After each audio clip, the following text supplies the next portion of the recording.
All right, well, let's get started. Thanks everyone for being here with us tonight for the virtual launch of Ian Williams' new book, Disorientation, Being Black in the World. I'm just gonna say a couple small things and then I'll get out of the way. First of all, we'd like to say that even though this is a virtual event, it's being hosted here in Halifax. So I'd like to acknowledge that we're in Mi'kma'ki, the ancestral unceded territory of the Mi'kmaq people. Couple Zoom things, please make sure to keep your microphones muted and choose active speaker view to have the best experience so you'll just see who's speaking.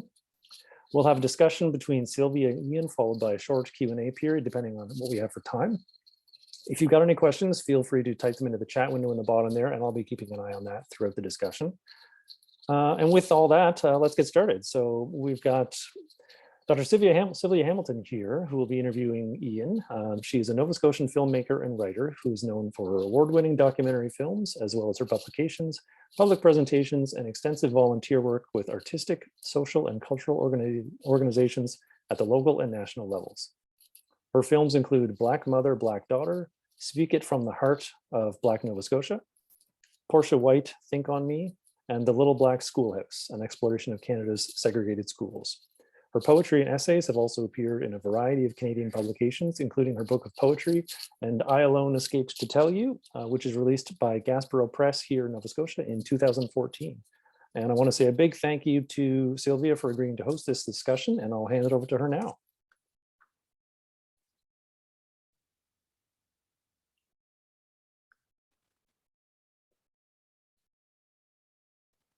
All right, Sylvia, I think you're muted there.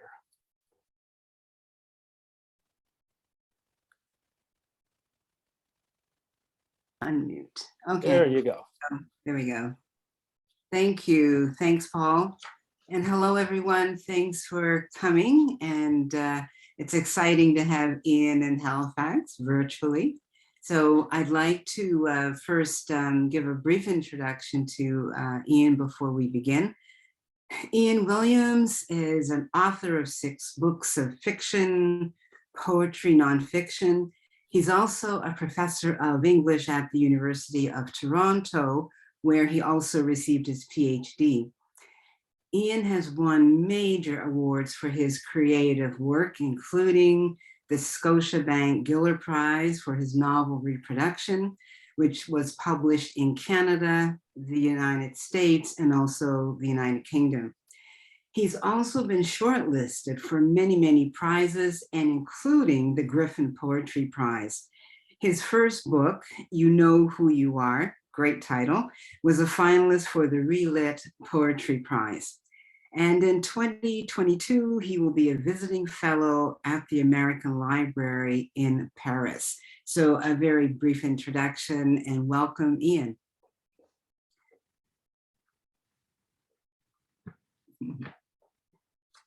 You're still muted. There we go.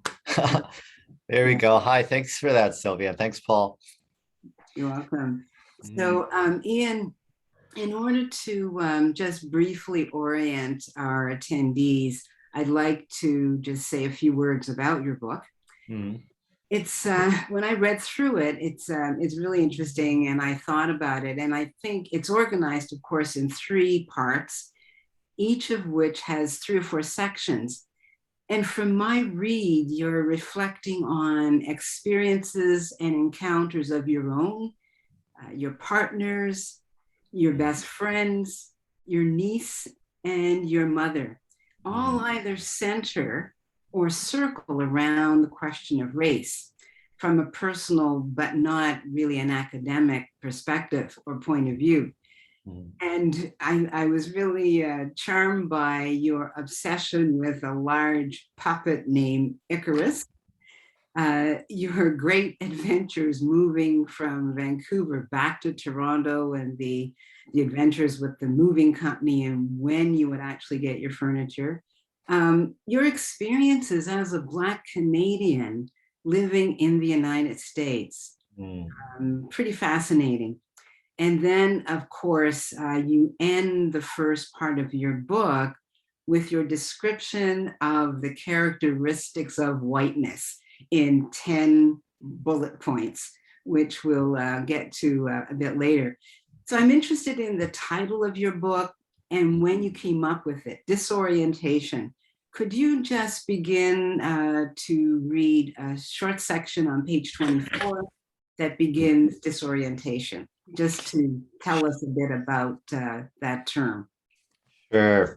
So this is from the second essay in the book called Disorientation, the title essay. And I'll read 4 paragraphs that kind of set down what disorientation means. Disorientation refers to the effect of racial encounters on racialized people, the whiplash of race that occurs while minding one's business. It reminds you of your race, usually at a moment when your internal experience is not framed in racial terms, and reorders the patterns of your interactions around race. It disrupts your reality. It is enacted on you. It interrupts. It stalls the forward momentum of your life. You can't prepare for disorientation. Try walking around in an armored suit. Disorientation suggests to you that you are in the wrong time and place. When's the wrong time? Now. A time warp deposits you in the past. Where's the wrong place? Your car, a public park, coffee shops, the sidewalk, an elevator, your bed. Sometimes the consequences are irritating. Sometimes they are deadly. Thank you. Where did that come from? How did you arrive at that title? Right. So disorientation really is a standard kind of response that I think a lot of racialized people have to being reminded of your race. And these are like these random, unprovoked kinds of reminders about your race. So I give the example of being at, it was a Shoppers Drug Mart and trying to buy a bag of chips. And a white woman next to me comes up and says, "Hey, where are you from?" And at that moment in Vancouver, I'm just simply thinking about, which kind of chip to get.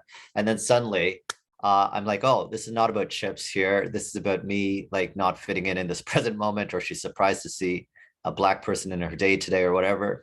And so that kind of like whiplash that happens between the thing that I'm doing in the world and some signal from the world that, you are in a racialized body, and constantly moving between those two realities is disorienting, right? It takes a lot of effort. And it doesn't have to be verbal, right? Like Sylvia, sometimes it's just a kind of look that somebody gives you and you're like, oh, I'm not supposed to be here, or I'm not welcome at this moment, or I make this person feel unsafe, right? It's all of these kinds of messages that you get both verbally and non-verbally, through bureaucracy too, and through systems. And that has a disorienting effect on people of color. And did that title just come to you right at the beginning when you started to write, or is it one of those things where, at the 11th hour before, you had to send the book in, then you came up with the title? No, it was kind of there, right? Not from the very beginning, but somewhere in the process, I was like, so what is it? What is the dominant like emotional tenor of your experience on this earth, Ian, right? And you thought it was loneliness for a while, but that's only part of it.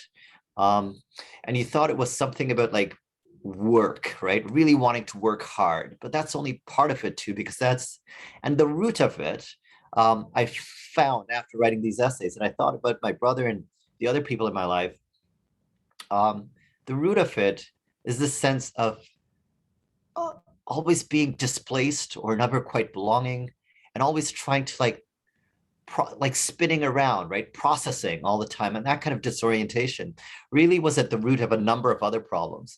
So if I went to see a therapist right now, right, like that's what they're interested in, right? Mm-hmm. What is the root cause of all of these other kinds of things that have come, your depression and all of those things that come to dominate your life? So it wasn't always there, Sylvia, but the more I probed and the more I unearthed, the clearer it became that this is the thing, Ian. This is the foundation of your experience on this earth. Thank you. I guess that brings up a question about the writing process and the style of your book.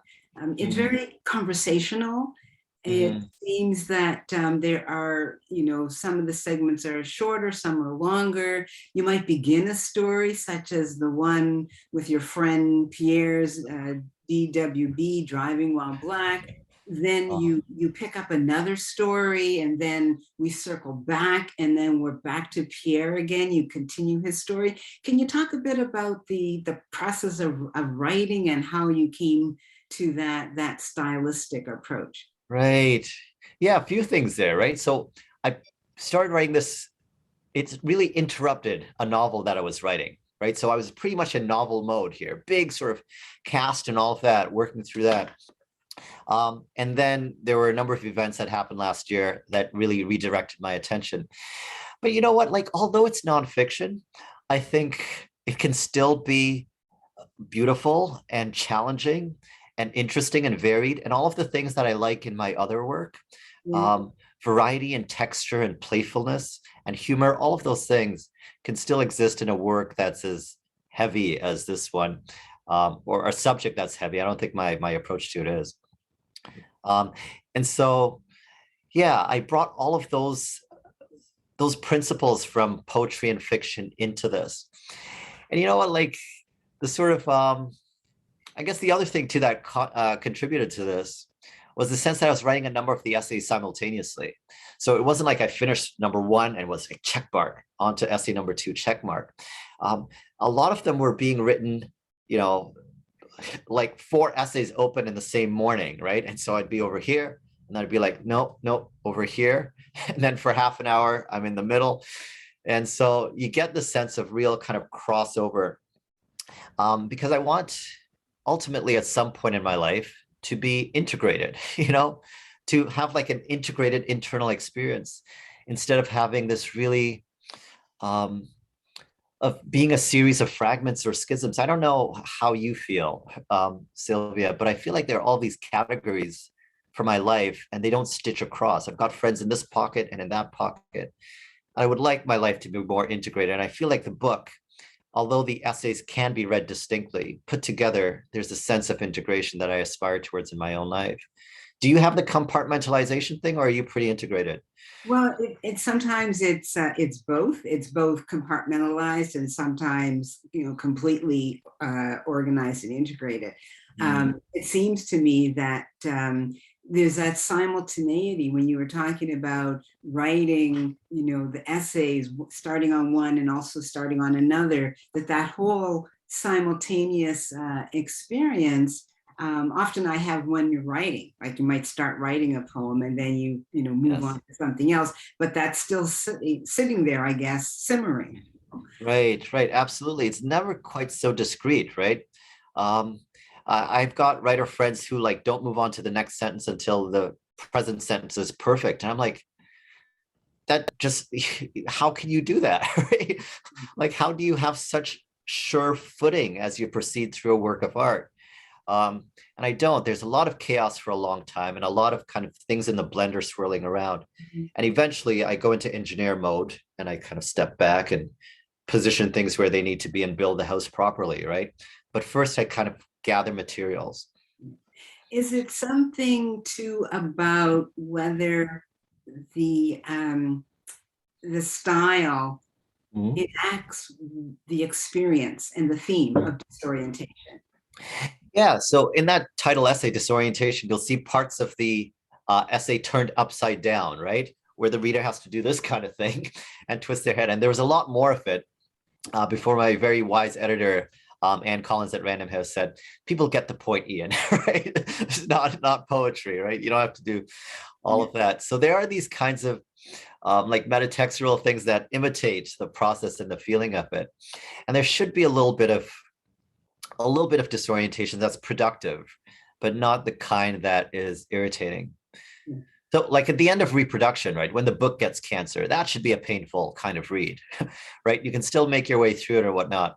But that should give you some distress to get through. And this book, not in the same way, no. Not in the same way, but it is that sense, that little thread of disorientation is there, because when you're reading, I'm going back to Pierre's story, and it seems to end abruptly. It's like, okay, well, what happened? What did the police officer do? I want to know. And then keep going, and then we find out. So that's what I was saying. It does seem to me enacting a bit the the theme in the title of the book. Yeah, there's a lot of figuring out, right, that needs to happen both for like the reader and for like the Black person or a person of color, where something happens and you process it for a bit, and then you have to sort of return to your life, and then you process a bit more. And that kind of like interruption and continuance, that's important, continuation.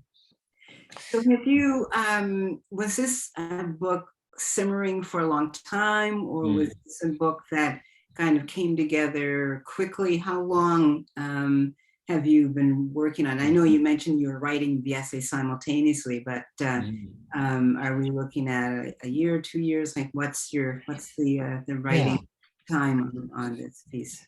So it was not a project that I had in mind from like 5 years ago, right? I've got a pretty sort of firm idea about the things that I want to do over the next year or so.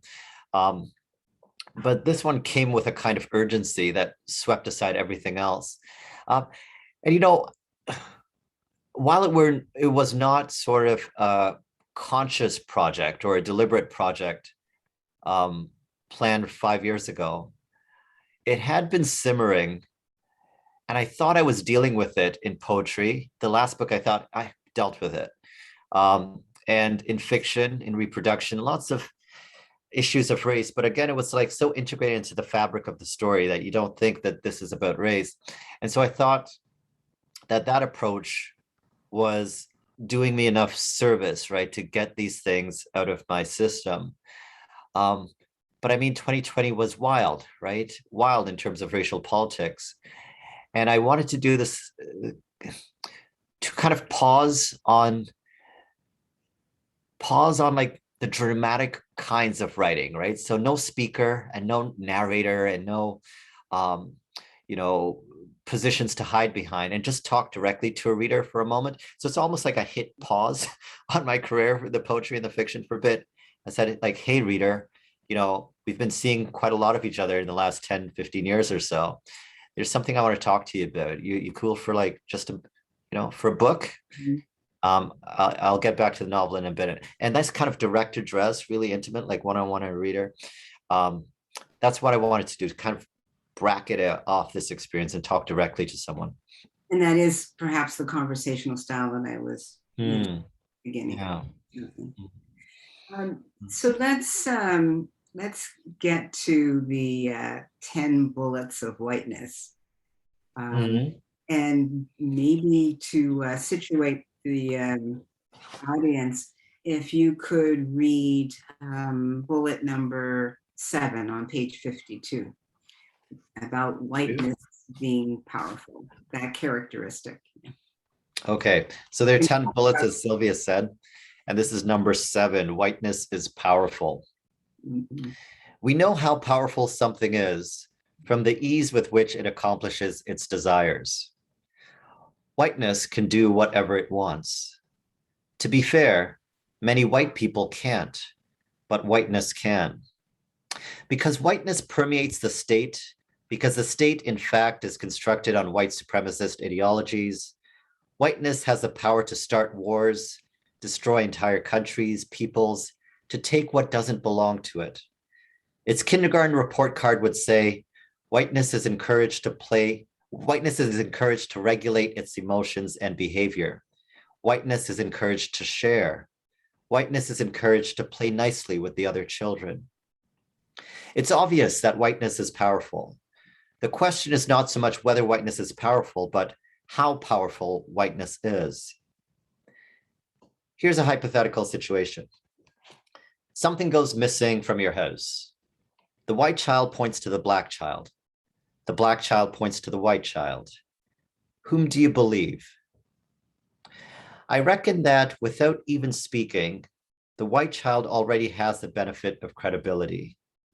Whiteness bestows innocence or good motives on its subjects. When one is freed of consequence, one has the power to act in any way one chooses. Is that good? Yes, thank you. Yeah.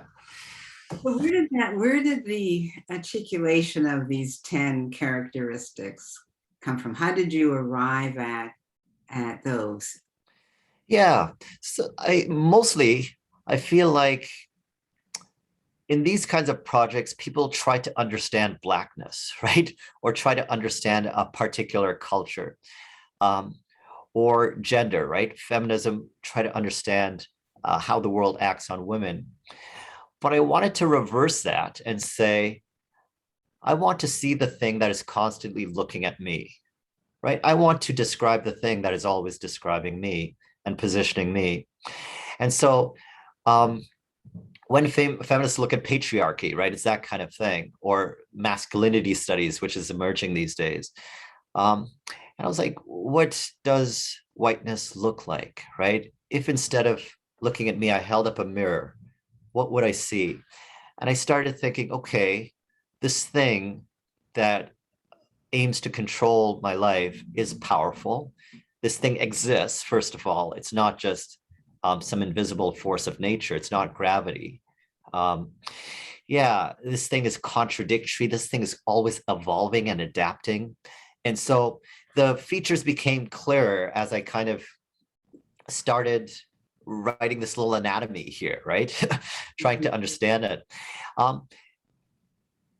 also add that this is not something that you have to be Black to be able to do, right? Like a white person can look, and the white person's vantage will show them very different things about whiteness, right?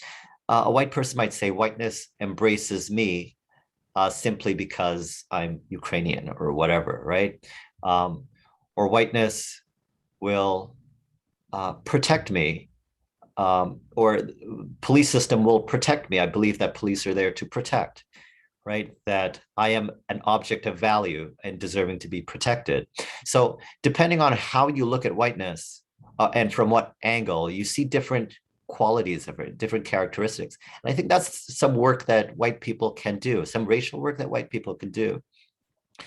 Because some white people really do want to make a difference and make the world a better place and all of that. And it can begin by this kind of genuine like self-analysis, right? What is the system that I belong to? And how does it feed me? And maybe how can it be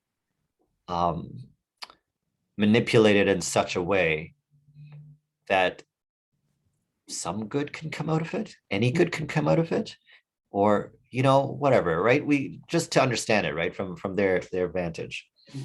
Well, yeah, and I think when I was reading through that section, and seeing that, of course, all of those characteristics are interchangeable and may well operate at the same time. So I'm wondering, for example, this particular one that I had you read, whether you think that characteristic was at play, that particular one related to power, in your friend Pierre's experience and your experience in terms of driving while Black, the police officer that you describe in Pierre's story. Right. Yeah, absolutely. Right. Yeah, and it's in fact so powerful that even if you are innocent, Pierre wasn't, right? He was speeding. And I think it's important to sort of note that, and that's part of the complexity of that essay, right? You did something wrong, but your punishment far exceeds a reasonable kind of consequence for that behavior, right?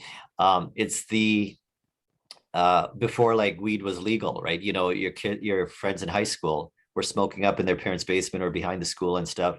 But it's the Black kid that got criminalized for it, right? But the white kids just did it as a kind of pastime. And I mean, the power of whiteness is that innocence doesn't protect you. Innocence doesn't protect a Black person, and guilt is treated so severely, like disproportionately harsh, that it also almost nullifies any kind of moral contract, right? So imagine if you had to go through your life where whether you are innocent or guilty, the repercussions are like equally harsh or devastating. Then what is morality? What is the point of morality in that case? Why be good, right? Yeah.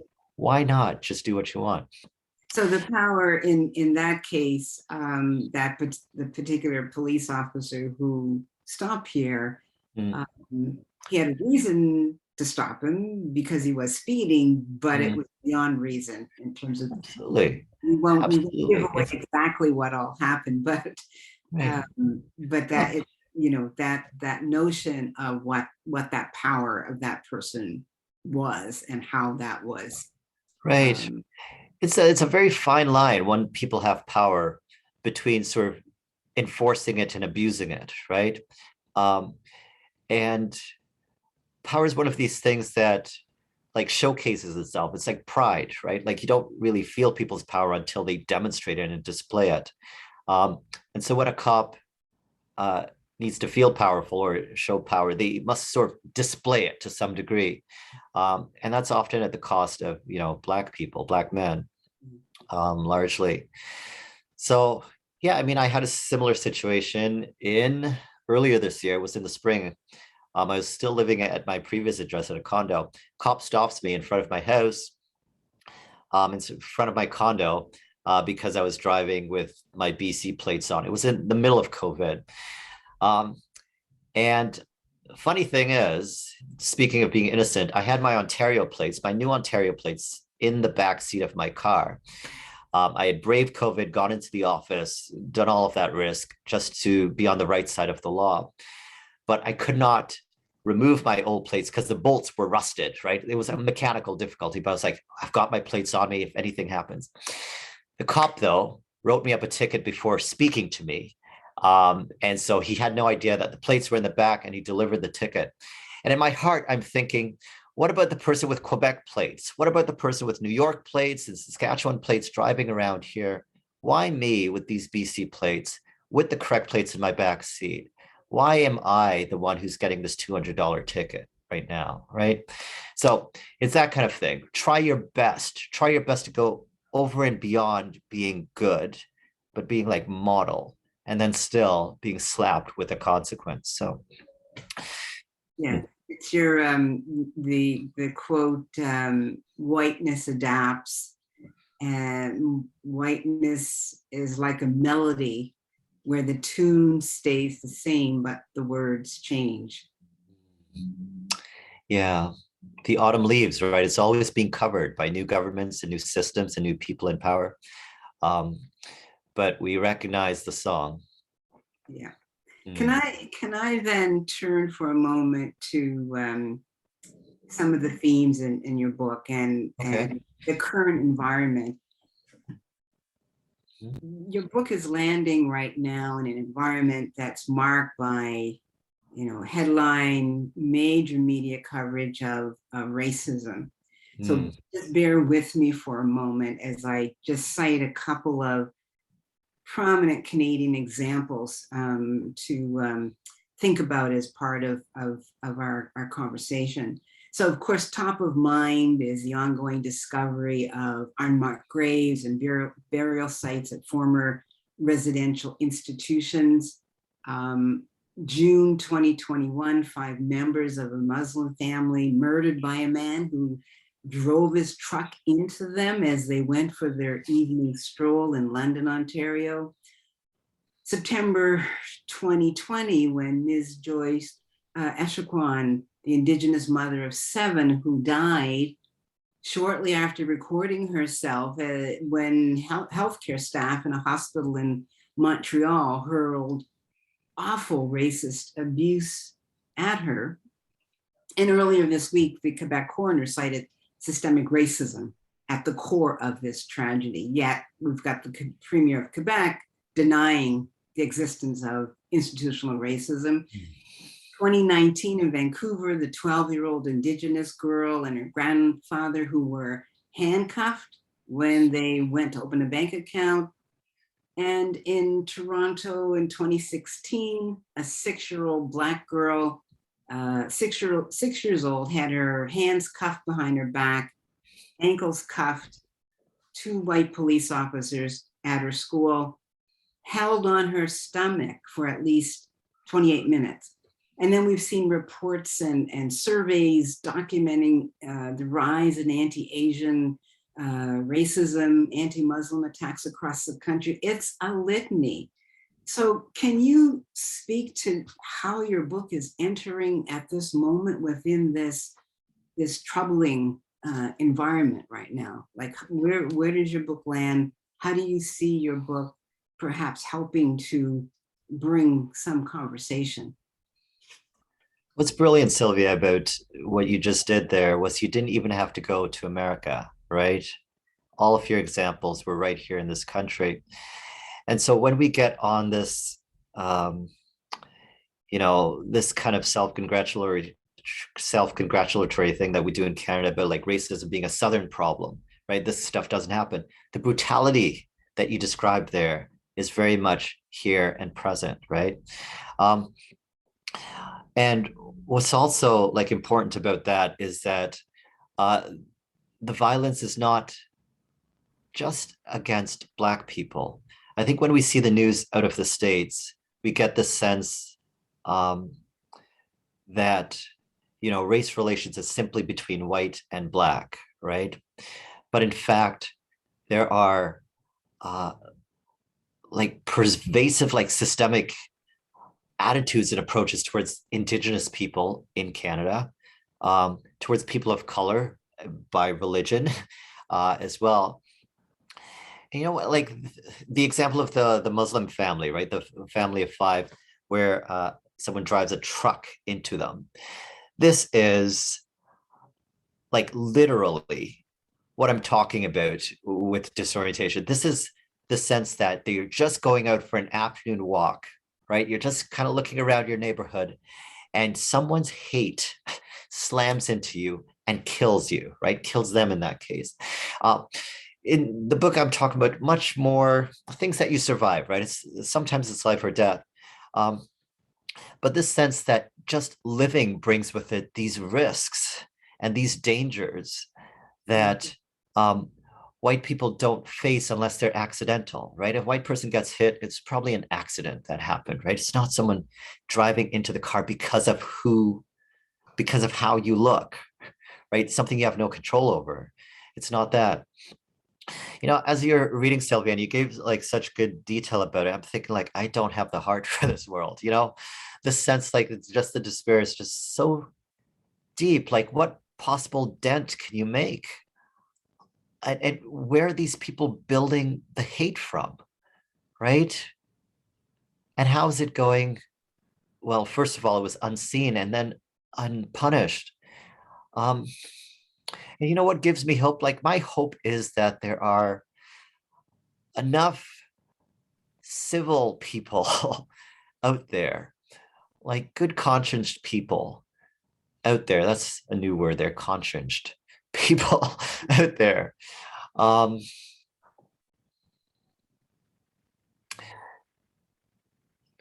So that the critical mass, right? It's, like the vaccination numbers, right? Once they hit a certain level, we can sort of see hope that eventually the critical mass will say, like, this is not okay.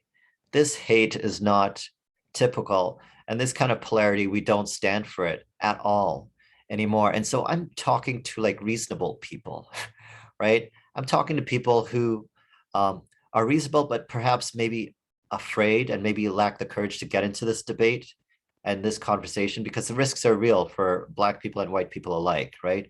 White folks will get canceled for having the wrong position, or saying the wrong thing. And Black people, there are also similar dangers in speaking about this, right? You're perceived as difficult, and nobody wants to work with you, and all of those things. But I think that there are enough people who will overcome their fear the same way they overcame their fear of like proposing or getting married or all of these other kinds of issues, and we'll emerge to this like higher moral ground as a society. And it can happen from the top down, I don't know, but I think the way it's going to happen is it's going to happen in these conversations and in this Zoom room here, and with 12 people and with 2 people, and then talk to your cousin and then your neighbor, and that's how I think it's going to happen. Can history help us in any way? I mean, is there anything that we can pull from history to help us in this in this moment. In terms of even thinking about some of the, the bullet points and the right. story that you're telling in your book. Well, we are living history, right? We are living it. And so in fact, Sylvia, like you answered this question before you even asked it, right? But when we were back in the green room, I asked Sylvia, what's her virtual wallpaper there? And do you want to say what the two things are? And then the quotation there answers your question about history. Oh, okay. Yes. My background has scrolls of the names of African Nova Scotians, people who were enslaved, people who were free Black loyalists, and people who were Black refugee survivors from the War of 1812. And that's my heritage, the Black refugee survivors. And the text says, I am who they imagined, and I'm their witness. So the notion that I'm here because they were here, and I'm only here because of them. Right, right. And we too, like we can imagine, what the future could look like, right? If we kind of face it honestly and, without trying to get advantages and to make millions in real estate and without like greed and all of those things, if we faced it honestly, towards a better world, if we cut carbon emissions and took our little sacrifices and walked instead of driving to the grocery store and did all of those little things, we're actively imagining a future, right? And eventually, I hope someone will thank us for it 50 or 100 years down the road, right? That this little book imagined a different kind of world, and that the choice to walk to the supermarket imagined a sort of carbon neutral world, and that they're reaping the reward for it. And we'll be dead by that time. But all the same, our impact will be felt, right? I'll just remind participants, if you have questions for Ian, we will have time for questions near the end. So please write them into the chat box. And comments too, right? Questions, comments, thoughts too. We'll listen to it all. And you were talking earlier about the question of race not simply being Black and white. And then early, at one point in your text, you talk about the whole question of evidence and how Black people's evidence is not taken seriously. It's not something that is accepted. Could you just expand a bit upon the notion of that racism is not simply a Black and white matter, as we've seen some of those illustrations, those examples that I gave, but also that whole question of who's believed. Right. Yeah, it's bizarre to me that even with like recorded evidence that of like harm being done to a Black person on camera, right, on video, on multiple phones, right,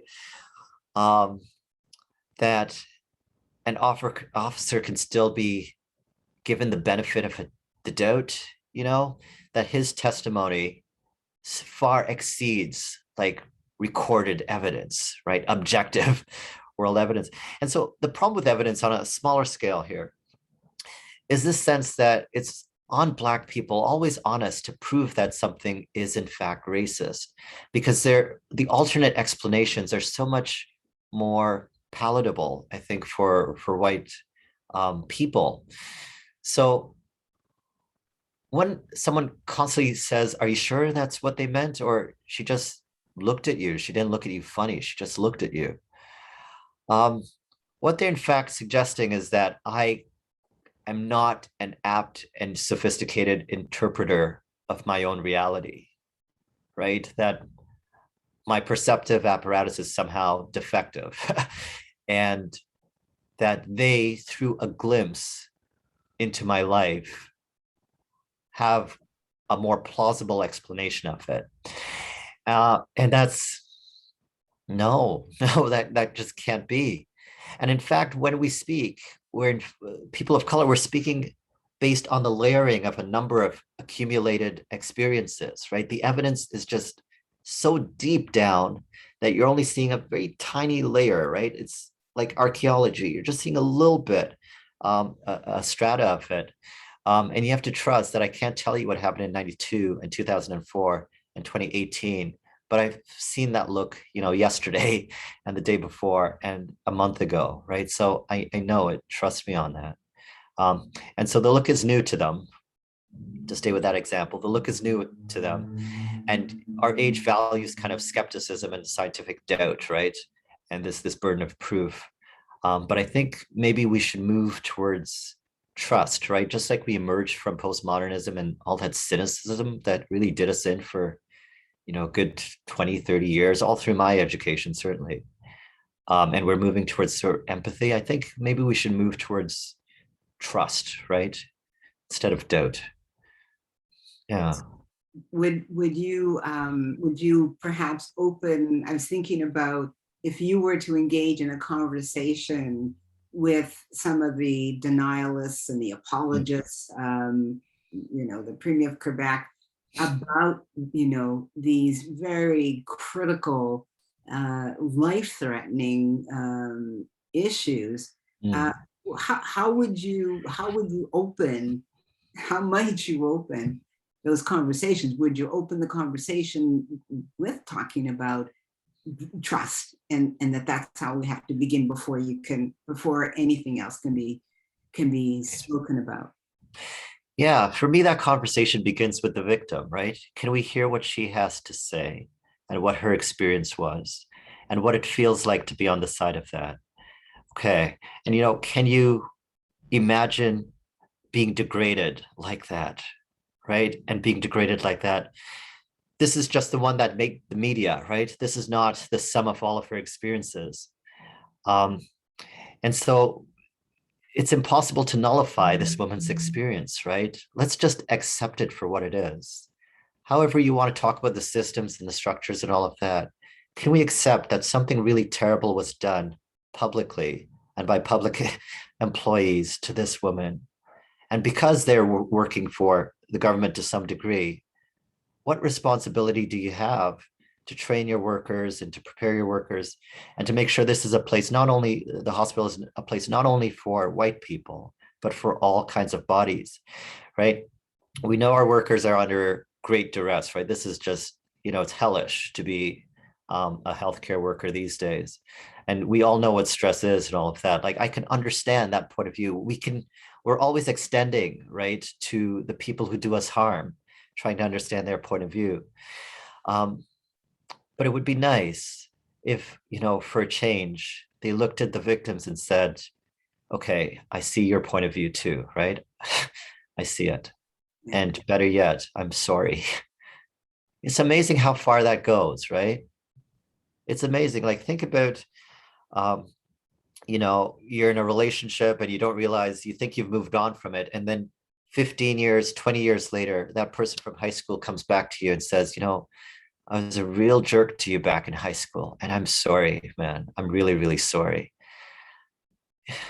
It does something recuperative. It really heals you, right? So, we can't underestimate that. But to get to that point, it requires actually seeing the hurt of somebody else. And perhaps listening is listening a correlation to the question of trust. Yeah, absolutely, right? You trust, you listen, right? Yeah. Mm-hmm. I'm keeping my eye on the time here a bit. So what I have one more passage that I'd like you to read before we take our question. You found when you moved to Vancouver, you didn't know a lot of people, and then you found your best friend, Pierre. Can you read from page 155 that speaks to, you were in search of a church and you found Pierre. Page 155. You're speaking about doubt and hope and belief, right? Like, just talk about religion in general, right? Yeah. So much doubt there. But I met Pierre at a Filipino church. I was new to Vancouver, trying to find a congregation with people my age who practiced and informed Christianity. Including myself, there were 3 Black folks at the church that day. I remember Pierre's height, his fancy mixed metal watch, his collared white shirt under a sweater. He was reserved when I spoke to him. The following week, I went back and he was there again. I asked him if he wanted to do something later, and I think we hiked a trail. He said he'd been going to that church for 5 weeks, and every time the members greeted him as if he were visiting for the first time. Every week they asked him to stand and wave. At what point would he belong? Mhm. Right? Yeah. So did you feel finally you belong there? Not at that particular church, no. But at a different one, yes, eventually. I felt that way. And if you're insistent enough with your presence, people get used to you, right? So the sense of belonging came about because I refused to leave at a certain point. And so, yeah, eventually. And I think it's going to be true for the world, right? Like if we stick around long enough, Yes. our presence will come to signify our intent on being here forever, right? So there's a kind of like get used to it. And I'm allowing you to get used to me. And I belong already, right? So Can you talk a bit about what you mean by informed Christianity? And then I think that will be our last point before we think there are a few things that we have to look at. Yeah, in fact, I really don't like talk. So one of the essays that I didn't write for this book was going to be about religion, right? And I don't actually like talking about religion much because it conjures up like a political American, it conjures up a political position in America rather than a real kind of belief system. And I don't want to belong to that, right? I don't want to participate in that. That is not reflective of some of the values of Christianity. And then it also sort of activates these institutions that have been horribly brutal and corrupt. And you mentioned the residential institutions, right?